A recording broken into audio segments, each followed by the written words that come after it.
As I already predicted কি copy checking কিন্তু শেষ হয়ে গেছে, আর তারপরেই তোমরা দেখলে যে তোমাদের যে রেজাল্ট সেমিস্টারে সেটা কিন্তু আউট হয়েছে। এবার কারেন্টলি যেটা প্রবলেম সেটা হচ্ছে অনেকের আউট হয়নি, অনেকের ইনকমপ্লিট দেখাচ্ছে। তো তাদের বলতে চাই যে ম্যাকআউটে এখন একটা রুল আছে যে যদি কোনো কলেজের টিচার কপি চেকিং ডেডলাইনের মধ্যে কমপ্লিট না করে থাকেন তাহলে সেই কলেজের রেজাল্টটা আটকে দেওয়া হয় ইন্টেনশনালি, ঠিক আছে?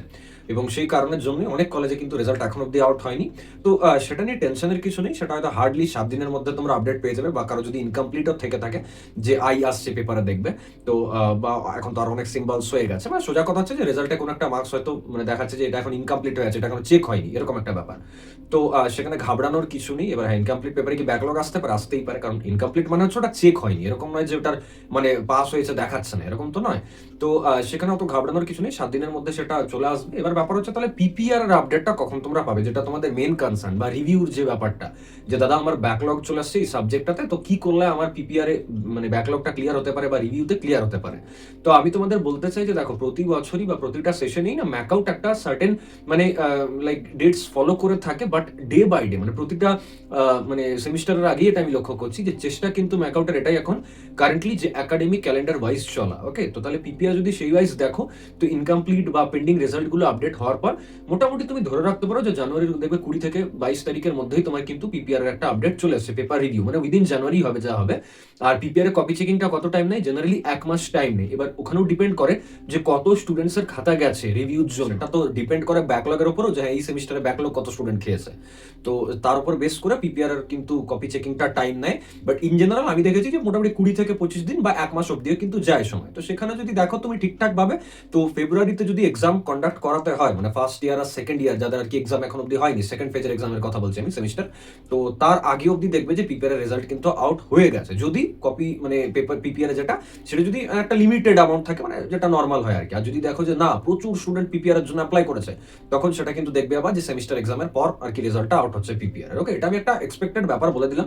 এখানে আরো অনেক ফ্যাক্টরস আছে, যে কখন মোটামুটি ফেব্রুয়ারিতে সেমিস্টার এক্সামটা অ্যানাউন্স করছে সেটাও একটা ডিপেন্ড করে, বা সি এর ডেডলাইন গুলো ম্যাকআউটের এন্ড দিয়ে কি আছে, কারণ এখন যে ডেডলাইন গুলো দিচ্ছে সেগুলো তো কলেজের ডেড। তাহলে নেক্সট কি, মানে নেক্সট যদি পিপিআর এ কিভাবে অ্যাপ্লাই করলে আমার ব্যাকলগটা ক্লিয়ার হতে পারে। পার পেজ 200 টাকা করে লাগে পিপিআর এর জন্য অ্যাপ্লাই করতে হয়। এবার পিপিআর এ কি মানে মার্কস বাড়ি না, এরকম কোনো ব্যাপার নয়। তার কারণটা কি এটা তোমাকে জানতে হবে বিফোর অ্যাপ্লাইং ফর পিপিআর। সেটা হচ্ছে যে যখন তুমি একটা খাতা পিপিআর এর জন্য অ্যাপ্লাই করছো, তার মানে ওই স্ক্যান্ড কপি থাকছে, রেজিস্ট্রেশন নাম্বার থাকছে, ওই মানে স্ক্যান করা তো অলরেডি পোর্টালে আপলোডেড আছে। তো এই স্ক্যান্ড কপিটা আরো রিচেক হয়, ঠিক আছে, এবং ফ্রেশ ভাবে রিচেক হয়। মানে তুমি এরকম ভেবো না যে একটা খাতা হয়তো ইভলিউশন অলরেডি করা আছে, এটা 5-এ 2, 5-এ 3, 5-এ 4, সাপোজ 8-এর মধ্যে 6, এবং সেটাকে আরেকবার যোগ করা হয়, এরকম ব্যাপার কিন্তু নয়, কারণ এটা ডিজিটালি ইভ্যালুয়েটেড হচ্ছে, ঠিক আছে? এরকম নয় যে কোনো একটা মানে লাইক এটা একটা কাগজ থাকছে আর কাগজে লেখা আছে, এরকম কিন্তু নয়। কাগজটা স্ক্যান করা আছে এবং পিডিএফ এর মধ্যে যেমন আমরা করি না পড়ানোর সময় স্ক্রিন রেকর্ডিং এ, যে একটা কিছু লিখলাম 5-এ 3, 5-এ 4, ওরকম ভাবে যে মানে যিনি আগে চেক করেছিলেন তিনি চেক করার পর ওই মার্কসটা বের করেছিলেন। কিন্তু এবার যে টিচারটা খাতাটা পাচ্ছেন সে আদৌ জানে না যে আগের টিচার কত ওকে মার্কস দিয়েছিল। তো সেই খাতাটা কিন্তু রিচেক হয় একবার, ওকে, একবারই হয় আমি যতটুকু জানি, এবং তিনি কিন্তু নিজের মতো মার্কসটা ওখানে পুট করেন যে হ্যাঁ একজন স্টুডেন্টকে কত দেওয়া উচিত। এবার সেখানে হতেই পারে যে নতুন টিচার যিনি খাতাটা দেখছেন তিনি হয়তো আগের টিচারের থেকে কম মার্কস দিল, পসিবল আফটার অল। মানে ধরে নাও যে আমার বেসিক ইলেকট্রিক্যাল বা ইলেকট্রিক্যালের যে নলেজ আছে, একজন অন্য কোনো টিচার বা কারোর হয়তো ইলেকট্রিক্যালের নলেজটা আলাদা রকম আছে। এবার তার ওয়াইজ ওই পার্টিকুলার খাতাটা হয়তো খুব ভালো, সে হয়তো ঠিকঠাক মার্কস দিয়েছে, আমার মনে হচ্ছে না এ আরো ভালো লিখতে পারতো, তাহলে আমি হয়তো মার্কসটা একটু কাটলাম। তো ডিপেন্ড করে, ঠিক আছে? মানে দেখা গেলো যে আগেরটাতে তো তবু পাস করে গেছিল, মানে গ্রেডটা হয়তো একটু কম ছিল, লো ছিল।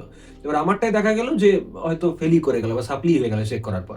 এবার আমি তো জানছি না চেক করার টাইমে যে সাপ্লি পাবে না, ফেল পাবে না, ব্যাকলগ করবে।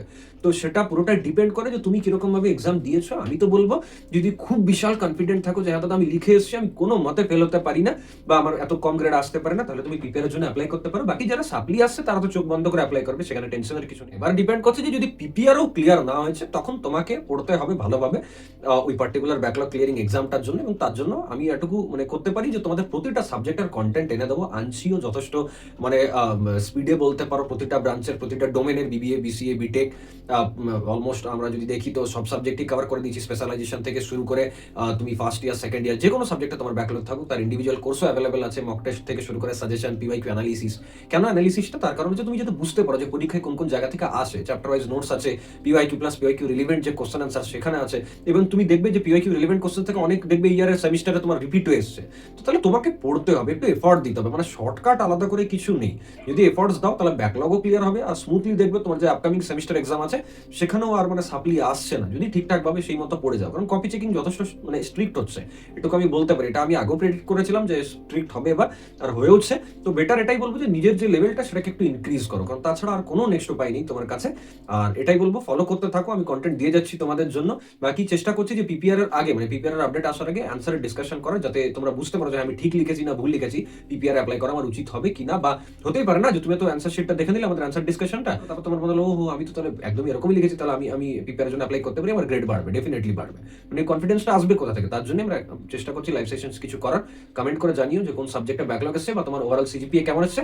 আর যারা কোর্স থেকে পড়েছো অবশ্যই হোয়াটসঅ্যাপে বা ইউটিউব কমেন্টসে জানিও যে কোর্স কন্টেন্ট থেকে কতটা হেল্প হয়েছে তোমার এই ডিসেন্ট সিজিপিএ আনার জন্য। থ্যাংকস এভরিওয়ান, দেখা হচ্ছে নেক্সট ভিডিওতে।